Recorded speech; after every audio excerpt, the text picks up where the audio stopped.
안녕하세요. 매일 아침 말씀 묵상에 오신 여러분을 진심으로 환영합니다. 7월 29일 화요일 6월절. 이후에 너희의 자녀가 묻기를 이 예식이 무슨 뜻이냐 하거든 너희는 이르기를 이는 여호와의 6월절 제사라. 여호와께서 애굽 사람에게 재앙을 내리실 때에 애굽에 있는 이스라엘 자손의 집을 넘어사 우리 집을 구원하셨느니라 하라. 출애굽기 12장 26절 27절 말씀. 생각할 문제. 6월절에서 피는 어떤 역할을 하는가? 6월절에서 누룩과 우슬초는 어떤 역할을 하는가? 오늘 우리에게 주는 교훈은 무엇인가? 출애굽기 12장 17절입니다. 너희는 무교절을 지키라. 이날에 내가 너희 군대를 애굽 땅에서 인도하여 내었음이니라. 그러므로 너희가 영원한 규례로 삼아 대대로 이날을 지킬지니라. 첫째 달 그 달 열나흘 저녁부터 21일 저녁까지 너희는 무교병을 먹을 것이요 이래 동안은 누룩이 너희 집에서 발견되지 아니하도록 하라. 무릇 유교물을 먹는 자는 왜 타국인이든지 본국에서 난 자든지를 막론하고 이스라엘 회중에서 끊어지리니 너희는 아무 유교물이든지 먹지 말고 너희 모든 유하는 곳에서 무교병을 먹을지니라. 모세가 이스라엘 모든 장로를 불러 그들에게 이르되 너희는 나가서 너희의 가축대로 어린 양을 택하여 유월절 양으로 삼고 우슬초 묶음을 가져다가 그릇에 담은 피에 적셔서 그 피를 문 임방과 좌우 설주에 뿌리고 아침까지 한 사람도 집 문 밖에 나가지 말라 하셨습니다. 6월절로 시작된 구원의 절기는 무교절로 이어졌습니다. 무교절은 글자 그대로 없을 무자 누룩 교자 누룩을 제거하는 절기였습니다. 18절에 보면 그 달 첫째 달 그 달 열나흘 저녁부터 21일 저녁까지 일주일 동안 이스라엘 집에서 누룩을 제거하는 정결한 날이었습니다. 그날이 얼마나 중요했는가 하면 타국인이든지 본국인이든지 그 기간 동안에 유교물 곧 누룩이 있는 음식을 먹는 자는 이스라엘 회중에서 끊어질 것이라고 단호한 조치를 하셨습니다. 그리고 무교절 기간 동안에는 누룩 없는 떡병자입니다. 그래서 무교병을 먹도록 그렇게 하셨습니다. 6월절 어린 양으로 시작된 이 절기의 깊은 의미 속에서 피는 어떤 역할을 하였을까요? 레위기 17장 11절은 피의 중요성에 대해 이렇게 말합니다. 육체의 생명은 피에 있음이라. 내가 이 피를 너희에게 주어 제단에 뿌려 너희의 생명을 위하여 속죄하게 하였으니 생명이 피에 있으므로 피가 죄를 속하느니라. 생명은 피에 있다고 말씀해주고 계십니다. 피를 흘린다고 하는 것은 곧 그 생명을 죽였음을 의미하는 말이기도 합니다. 생명이 피에 있으므로 어린 양의 피를 문지방과 임방과 설주에 바르는 것은 어린 양이 그를 대신하여 죽었으므로 생명값으로 대속했음을 나타내는 것입니다. 희생제물의 피는 이 절기의 핵심적인 요소였습니다. 이 축제에 참여한 사람들은 죽인 어린 양의 피를 자기 집 문설주에 발랐습니다. 이를 통해 그들은 하나님에 대한 믿음을 나타내며 죄로 덮이지 않는 자들이 겪게 될 재앙으로부터 피로 덮이지 않는 자들이 겪게 될 재앙으로부터 하나님이 그들을 구해 주실 것을 믿었습니다. 이 얼마나 강력하고 놀라운 복음의 표현입니까? 유월절 양은 세상 죄를 지고 가신 하나님의 어린 양이신 예수 그리스도를 가리키기 때문에 흠이 없어야 했습니다. 동물의 피는 중요한 역할을 했습니다. 그것은 보호해 주심을 상징하며 죽음의 때에 대한 생명의 표징이었습니다. 흠이 없는 것은 어떻게 표현되어져야 했습니까? 어린 양을 선택할 때도 흠없는 어린 양이어야 했고, 바로 무교절 절기를 통하여 다시 한번 누룩, 곧 죄를 상징하는 누룩이 없는 절기를 일주일 동안 지키도록 하신 것입니다. 피에 대한 내용은 더욱 깊어집니다. 출애굽기 12장 13절에 드디어 심판의 날 피의 효력이 얼마나 위대한지를 보게 되었습니다. 그 피가 너희가 사는 집에 있어서 너희를 위하여 표적이 될지라. 내가 피를 볼 때에 너희를 넘어가리니 재앙이 너희에게 내려 멸하지 아니하리라. 히브리서 9장 22절 율법을 따라 그의 모든 물건이 피로써 정결하게 되나니 피 흘림이 없은적 사함이 없나니라. 누가복음 22장 20절은 저녁 먹은 후에 잔도 그와 같이 하여 이르시되 이 잔은 내 피로 세우는 새 언약이니 곧 너희를 위하여 붓는 것이라. 이제까지 드려진 모든 속죄 양들은 짐승들의 피는 그 원형과 실체가 되시는 예수 그리스도의 피를 상징하는 것이었습니다. 그래서 예수 그리스도는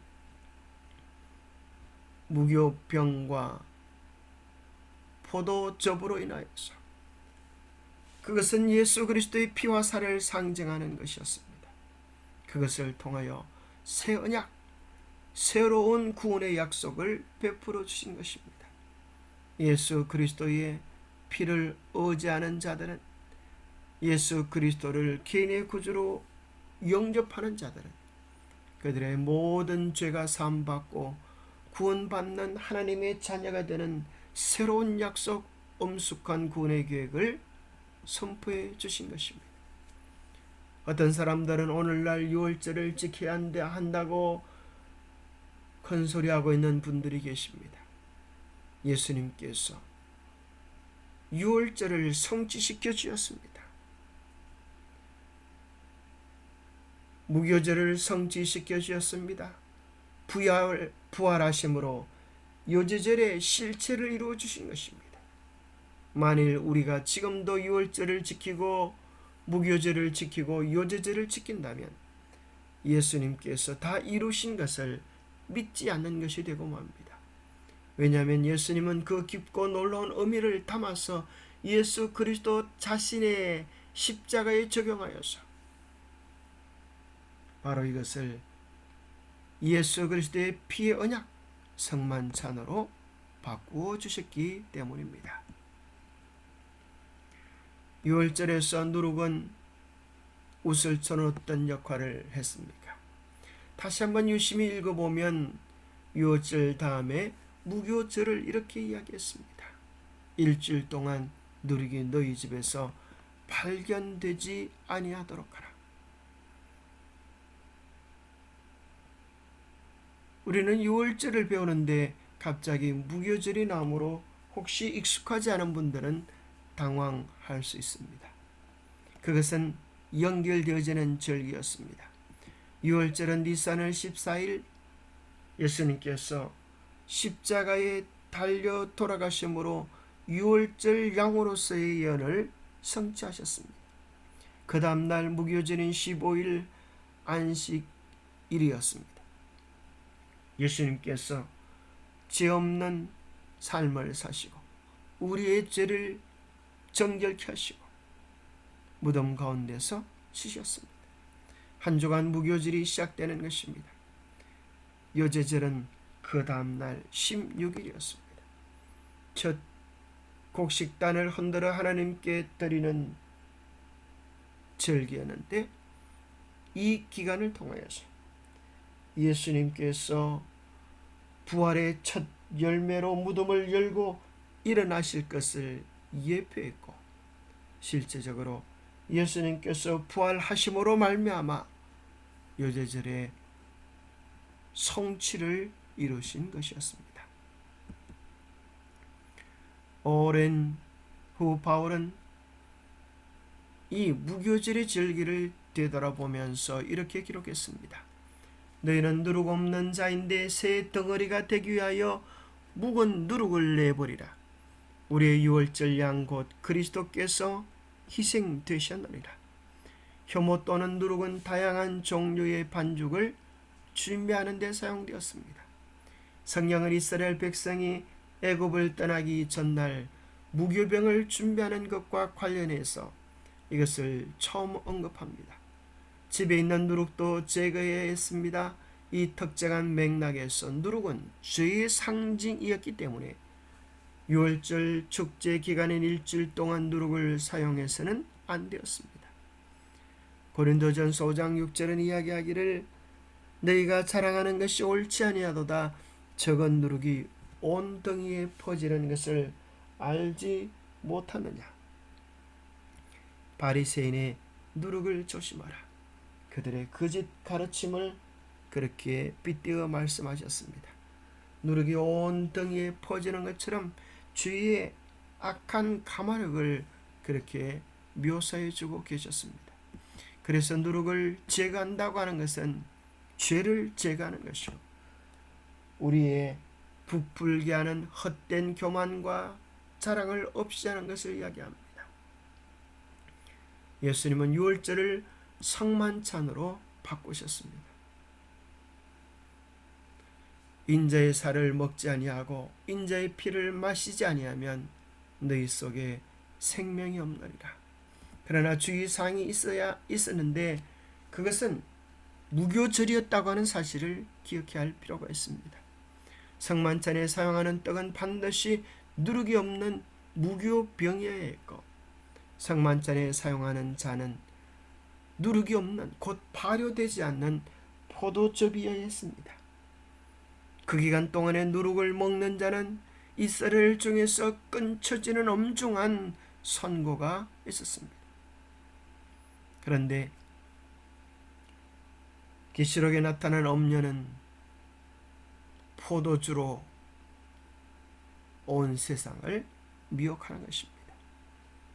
물론 그것은 바벨론의 거짓된 가르침을 상징하기도 하지만 그 가운데 우리는 누룩을 통하여서 누룩을 금지한 그 기간 동안에 누룩을 먹게 하는 사탄의 또 다른 교활한 작전도 발견하게 되는 것입니다. 우슬초는 어떤 의미를 가지고 있을까요? 유월절 기간에 우슬초 묶음을 취하여 그릇에 담은 피에 적시어서 발라라고 하셨습니다. 그냥 피를 바르는 것이 아니라 우슬초를 사용하라고 말씀하셨습니다. 우슬초는 순결과 겸비와 믿음을 표상하는 작은 풀이었습니다. 피를 뿌릴 때에 사용된 우슬초는 정결의 상징이었으며 문둥이와 죽은 사람을 만짐으로 부정하게 된 사람을 씻는 데도 쓰였습니다. 다윗은 회개의 기도 속에서 우슬초로 나를 정결케 하소서 내가 정하리이다. 나를 씻기소서 내가 눈보다 희리다라고 고백했습니다. 우슬초 그러면 우리는 흔히 한국에 있는 우슬초를 생각하기 쉽지만 한국에 있는 것과는 좀 다릅니다. 사진에 나오는 것처럼 멀리서 보면 야생 박하와 비슷하게 생겼습니다. 그것은 박하처럼 향기가 나는 그런 풀이기도 했습니다. 우슬초는 이스라엘 땅에서 가장 작고 보잘것없는 풀로서 자신을 깊이 낮추는 것 곧 겸비와 더불어 겸비한 순종의 뜻을 가지고 있습니다. 주님의 약속, 주님의 언약을 우리는 누릴 만한 자격이 없지만 그 은혜에 감사하여 우슬초처럼 겸손하게 진정한 마음으로 그 어린 양의 피를 우리의 삶에 받아들이고 주님의 뜻을 따라 순종하겠습니다라고 하는 겸비한 마음, 회개의 마음으로 주님께 나아가는 것을 묘사하기에 적절한 상징이라고 생각되어지지 않습니까? 영감의 교훈입니다. 새 나라를 세울 때에 그들의 애굽에서 종로로 타던 마지막 밤 구원받을 아무런 징조도 보이지 않을 때에 하나님께서는 그들에게 임박한 해방을 위해 준비하도록 명령하셨다. 하나님께서 바로에게 애굽의 최후의 형벌이 내리게 될 것을 경고하시는 동시에 이번이 사람들에게는 그들의 가족들을 그들의 집에 모으도록 지시하셨다. 그들은 문설주에 살해된 어린 양의 피를 뿌린 다음에 구운 어린 양의 고기를 무교병과 썬 나물과 함께 먹어야 하였다. 기도하겠습니다. 하나님 아버지, 우리에게 구원의 그 귀한 교훈을 하나라도 놓치지 않게 하여 다양한 상징으로 구체적인 행동으로 우리에게 묘사해 주심을 인하여 감사합니다. 우리를 하여금 유월절 어린 양이신 그리스도의 보혈을 등한히 하지 않게 하여 주옵소서. 우리의 잘남으로 노력으로 수고로 구원받을 수 있는 자가 아무도 없음을 깨닫고 오직 어린 양 되시는 그리스도의 보혈을 전적으로 의지하며 베푸르신 구원과 은혜를 찬양하게 도와 주옵소서.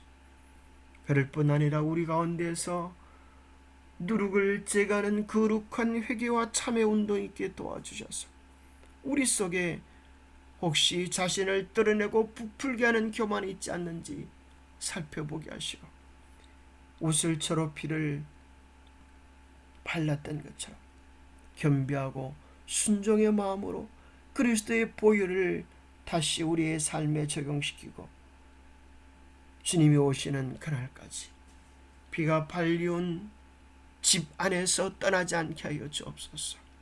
우리 주님이 오시는 그날까지 그리스도 안에서 떠나지 않는 진실됨이 우리 안에 있게 허락하여 주셔서 우리 주님 영광 중에 오시는 그날 함께 구원의 자리에 들어갈 수 있는 우리 모두가 되게 축복하여 주시옵기를 우리 주 예수 그리스도 이름 어지하여 간절히 간구하옵나이다.